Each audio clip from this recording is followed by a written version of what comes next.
I think we've all had not so encouraging and affirming visits to physicians, and I think that happens to everybody, but it's particularly painful, and we'll talk about why in the situations that we find ourselves in a lot. And it's hard to follow Betsy, by the way. She did such a great job talking. I'm not as metaphor-oriented, so mine's going to be pretty straightforward. But why is it so important that we learn to communicate? I mean, there's a million reasons. And why, you know, what's at stake in physician, family, advocate, therapist, I mean, everybody that's involved in children with disabilities, we've got to be able to communicate with each other. And I think most of the agencies and therapists and people do pretty well, better than we do anyway. I think that's a fair statement, and I'm ashamed of that in a way, but I understand it in a way, so I want us to all kind of figure out ways to make it better if we can. So I'm a very casual person by nature. If y'all have something to say or something to add, please raise your hand, and at the end we'll have time for to talk about it and see if we can get anywhere. But why is it so important? Well, where are we? The child often cannot communicate for him or herself. It's gender back and forth, don't get him or herself, and that's true for anyone who can't communicate for themselves. The advocacy aspect of taking care of any child, but also especially children with disabilities. And the situation surrounding children with special needs is often extremely complex from several different angles. But medically, it's often complex from our end. Time can be lost. You know, Jada's mother, the first time, the second time she liked me enough to express that she had already lost time spending time with other professionals that were not listening to her. And none of us wants that. Also, diagnoses and treatments can be delayed at best if the situation goes badly, but they can be missed altogether, and windows of therapeutics can be lost.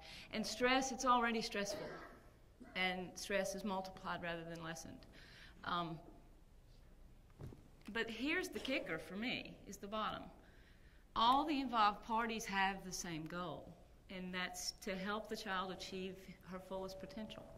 We really do all want the same thing. So barriers, I'm kind of a problem solver, and the way I solve problems by nature is throw everything out on the table and sort through it and kind of try to see where the problems are. But the assumption on the front end is that we all are trying. And so the general barriers, differences in culture, background, communication, the kind of barriers you deal with wherever we go that make it communication unexpectedly or expectedly difficult. Language barriers. I don't know about y'all, but I'm not at my best when I'm very stressed out. And if I start to get frustrated or angry, Mary Beth can tell you many, many details about how my communication suffers in that situation. Is that true for some of y'all as well? Well, almost by definition, isn't it the case that particularly early on with children who may or definitely do have disabilities, doctor visits are stressful. It's inherent. And so it's highly emotional and highly complex. Almost always you're dealing with, this isn't a positive rapid strep and you're done. These are complex interactions. And again, the more complex this communication problem becomes, the more likely there are going to be miscommunications and problems. So mutual suspicion and distrust, and you know, this situation is not going to be fixed overnight. It hasn't developed overnight. I mean, there are reasons that video touched chords with so many people, and that is not. There's no point in ignoring that and pretending that's not there. And I'll give you our perspective in a little while. That from our end too, it's hard sometimes. When I say our, I'm talking about physicians as a whole. But in a hectic setting, I mean, sometimes we literally have 40 or 45 patients coming into a clinic, and we come into the room, and you know, that's during epidemics and things like that. I mean, the reality of the way practice is set up is that it's a hectic situation, and it's a shame. I'm actually blessed in the sense that I am in a multi-physician practice, so often there's another pediatric attending in the clinic with me, or there are medical students or residents, so they can be seeing some rooms while I'm able to spend more time talking with individual families. Sometimes I'll go tell my partner, or they'll come tell me, handle clinic for the next hour. This is something I've got to pay attention to. A lot of clinicians just don't have that luxury. The hectic aspect of practice is a reality, and so this is sort of setting up the problem to me. So what are potential barriers on the family side? And I know this could be several slides longer. This is to be taken as a representative sample. But this one, I mean, I've sat in a doctor's office and not been listened to, and it's aggravating as all get out. And doctors never listen. I hear that over and over and over. They didn't listen. They weren't listening. I told them. I tried to tell them. I mean, is this true? The doctor seems rushed or distracted. The doctor seems dismissive, unconcerned, disrespectful, or arrogant. Does that happen? Yeah. It's happened to me too. I don't do very well with that. And I'm not a mother, I'm not a parent, but my sister was diagnosed with renal cell carcinoma and was very, very sick by the time we found out that she had cancer. So we went to MD Anderson in Houston, and so I have been involved in some very complex and difficult interactions, and some of them went better than others, and that was, it was eye-opening for me. But by and large, that was not the case, but we did run into a couple, and it was disappointing, because some of them were physicians that I had known. So the doctor doesn't seem very informed about the conditions or therapies under discussion. Has that ever happened? Yeah, well, good, because we'll talk about that a lot. The doctor only speaks medicalese.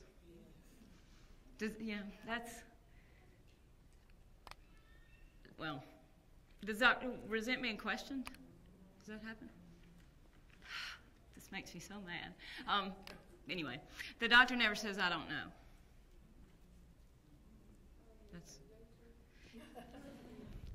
They know some things, but just like everybody else, we know some, but we don't. I mean, that's just ridiculous, and that's yeah. It's hard for me to do this. I play both sides, at least 2 or 3 sides of this fence. It's a very hard position for me, so be flexible with me if I seem to be agitated, because it's hard to represent, because I know that I do these things too. I mean, or people feel that way about me. I know that has happened before. So I'm also a very straightforward person, so casual and straightforward. That pretty much sums me up. Potential barriers on our side. When the physician comes in the room, what are some of just like the shoes that Betsy was talking about? You'll put on our stethoscope for a second and try to imagine how it feels for us to walk in the room. Sometimes it feels that we can't get a handle on the concern, the actual concern today. And sometimes we come in and there's like a whole bunch of information that is poured on us, and we don't really know what to address first or how to start. And there are a lot of reasons for that, but that's one thing that can happen. Families don't seem to understand that I have a limited amount of time for each patient. Now, I got a lot of these just from various research this issue, so these are not me talking. I'll tell you the ones that are me. But these are physician concern. I mean, they've asked doctors this, and these are the things they've said. This is me right here. If you're smiling and nodding at me, I think we're on the same page. This is true for my medical students. It's true for my family. It's true. I'm just very gullible as a person. So if we're talking to each other and there is a positive emotional interaction between us, we're looking and smiling and nodding, I think we're in agreement. And I think we understand one another. And I mean, it's silly on my part, because it may just be because they feel sorry for me babbling, but it's hard for me to know if there's a problem if it's not expressed. And so that's the way I say that, because the medical students do it all the time, because they don't want to appear, it starts early, they don't want to appear as if they don't know. And so they will not smile and nod sometimes when I know good and well they don't know. They learn pretty quickly not to do that with me. But Some families believe anything they read online and seem to believe that all doctors are beholden to pharmaceutical companies. Y'all, we're not. Most of us have no idea how pharmaceutical companies work. But, and obviously this is not a very nice way to say that, but, so is it really us versus them? Is it really y'all versus us? Well, in some cases it has to be, and we'll talk about that. But most of us went into medicine because we want to help people. We enjoy the interactions that are involved. I mean, there are lots of reasons, and none of it is because we want to be arrogant and dismissive and jerks. Or, well, most of it, the vast majority. So we should all, let's just stop, because yes, there's a problem. Do we all agree there's a problem? I do.